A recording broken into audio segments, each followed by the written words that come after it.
We're back with our weekly Dynasty football trades That is video. right, baby. Come on. We look at your Dynasty trades in this video, and we do it every week. If you want your trade to Mm-hmm. be considered, join our Discord with the link in the description.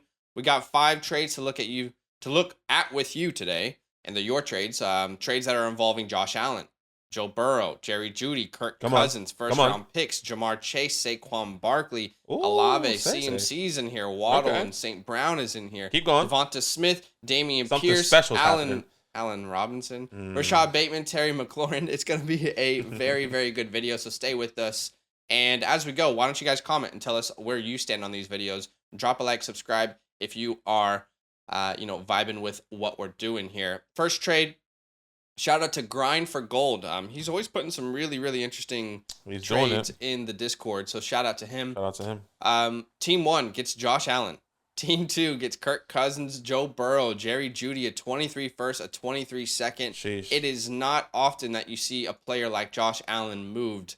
Someone who is the quarterback one, a foundational piece for a dynasty team for years and years to come. How do you feel about this trade? Where do you lean? Is this enough value for you to sell Josh Allen? I would say yes.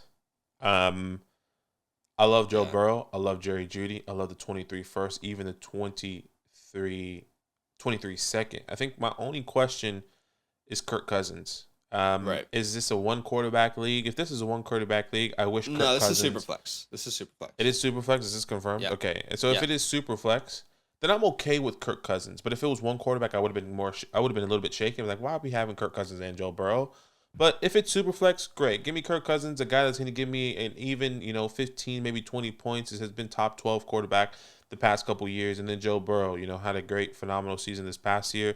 Having a little bit of a shaky year so far, but still very young, only 25 years old, 1 year younger, quote unquote younger than Josh Allen. So it's not that big of a difference. And once again, you know how much I love Jerry Jeudy in the community, and I think it's going to continue to rise. It's rising little by little. I think Russell Wilson in this offense has to get, has to get used to what's happening there, So I'm really happy with this because, that 23 mid-first could be a quarterback. That could be a running back. That could be, a Addison, a Bijan. I doubt Bijan, but you get what I'm saying. Any of these running back, a Gibbs, whatever the case may be, and you can get tremendous value. But I think this is enough for me for Josh Allen. Yeah, pretty close. It's really close, and I think that this is what it probably costs for Josh Allen. But yeah, I am gonna take the Joe Burrow side, and I think we're in a moment here right now that Joe Burrow's name isn't what's the word? It's not at the hype that it was in the offseason. Yeah. After the Super Bowl, people, absolutely loving him, considering him a top 4 to 5 dynasty quarterback. For me, there is enough value here as well. I agree. And I feel like if you're even a win now team, like this isn't a bad move to make because you can start Burrow, you can start Cousins, you have a startable wide receiver in Jerry Jeudy, and then you have more ammunition as the years go on.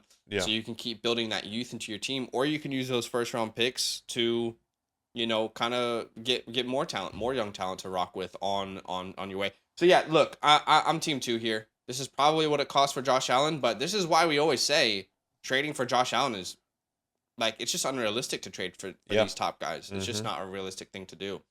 So I gave team 1 a B, team 2 an A-. Oh, perfect. Me too. Team 1, yeah, perfect. All right, team 1 on this next trade. Actually, shout out to Hunter33. The context of this trade, he says, what we think of this, I'm competing this year. Team 1 gets Elijah Mitchell, Jamar Chase. Team 2 gets Saquon, Brandon Cooks, Jacoby Myers, and a 23 second. Where do you land here? Because this is interesting. Saquon Barkley, his value in Dynasty has been pretty well restored. Yeah, it has. This is very interesting. This is very difficult for me to really navigate because the way I'm seeing this, it's not that, Brandon Cooks and Jacoby Myers don't really mean anything to me. Right. In a Dynasty perspective. Yeah. So I right now I want to lean team 1 just purely because of Chase, the longevity you're going to get there. Saquon, is 25 years old. The contract here, does he stay with the Giants? Does he go to a different team where his stock either falls depending on the offense or his stock rises depending on the offense? It feels like a very shaky scenario that I don't want to be a part of. Well, I really do. but in this Yeah. scenario, I don't want to be a part of purely because Yeah. Jamar Chase is on the other side. Yeah. So give me team one. Mitchell, maybe he has a good second half of the season when he does come back, but at the moment doesn't feel like he's the answer long term anymore.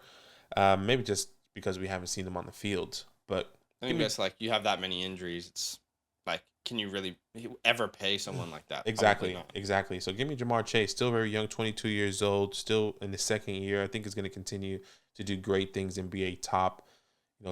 5 wide receiver. No, it's crazy. It feels like Elijah Mitchell is so young, but he's 24 years old. Saquon's 25.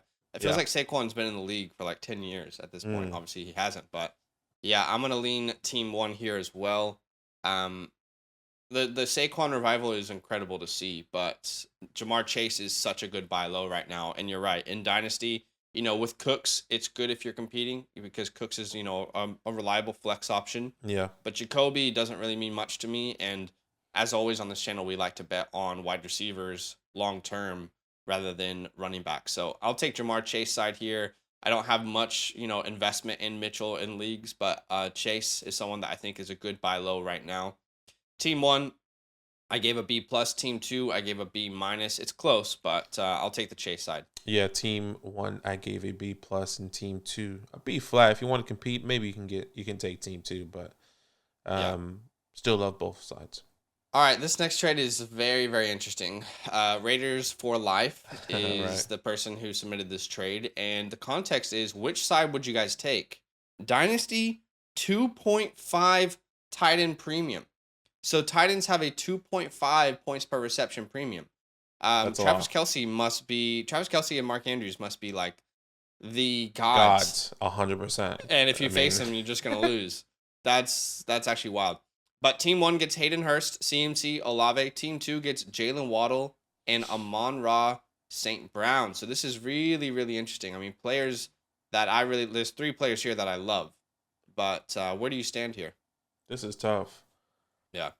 The interesting part about it is like the 2.5 points per reception for tight ends, but then it's Hayden Hurst, and you're like, Exactly. But at the same time, Hayden Hurst has been, I mean, what is he getting?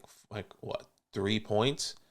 yeah. Like every game. So that I'm assuming 3, what's that? So I don't know. It's like 9 points or something. Yeah, 9 But at points. the same time, like Hayden Hurst is not a The long-term long-term answer. thing there. I mean, they Yeah, could that's the hard easily part. replace him this year, and then he's back to being a tight end 2 on some team. I He think- only has a 1-year contract.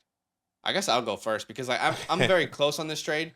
The difficult part for me is that I'm in love with Chris Olave. Like I've been in love with him. Right. Have been a huge advocate of his. That's what makes it hard on team one side. But at the same time, Amon-Ra St. Brown, Jalen Waddle, they look like true top. Like both guys look like Agreed. top 10, top 5 Agreed. dynasty wide receivers. And again, that's the kind of things that I want to build my team around long term. So for me, I am gonna go team two.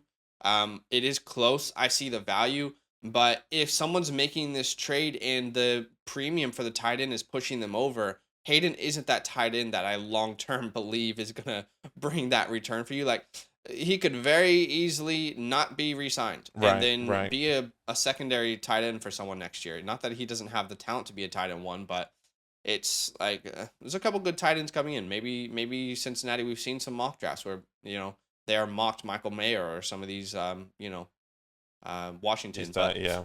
anyway, I'm gonna go team two here. It is close, and I wish Olave wasn't on that side because it would make it easier for me. But I guess that's what makes trades more difficult. Yeah, and I mean, I was always going to go team two as well. One thing I was thinking about and wanted everyone to think about is how, if tight ends get 2.5 per reception, Mm-hmm.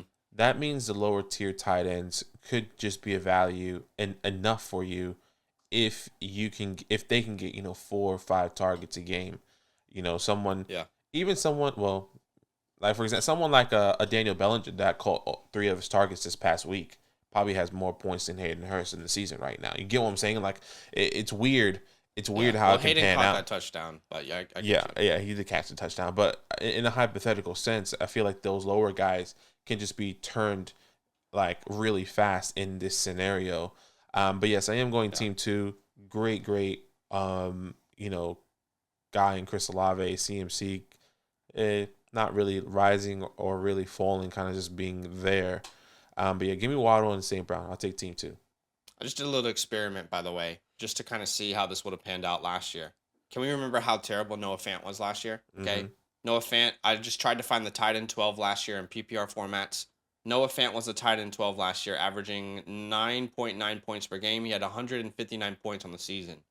So if you take a 2.5 multiplier to his finish, then Noah Fant would have finished with 397.5 points. Yeah. That would have made him the wide receiver 2 on the year.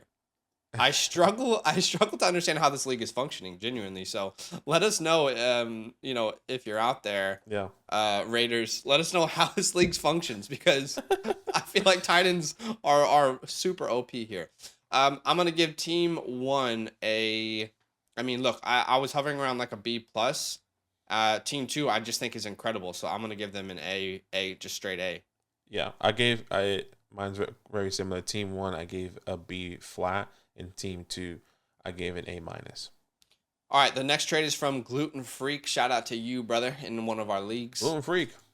Come on, baby. Devonta Smith, Damian Pierce, and a 23 third on team 1 side. On team 2 side, Allen Robinson, Justin Jackson, and Tony Pollard. I mean, I think this is a little bit more obvious. I don't anticipate either of us going team 2 here. Mm-hmm. I will say that Allen Robinson has been one of my biggest disappointments. Yeah, I truly don't understand how we can watch these Rams games and say this is a good offense and say that it's not completely one-dimensional. I mean, the pick 6 was a screen pass to Cooper Kupp because they knew exactly what was happening. I just don't think that this is an offense that is like Sean McVay's supposed to be this guru. What are we doing? I don't understand it.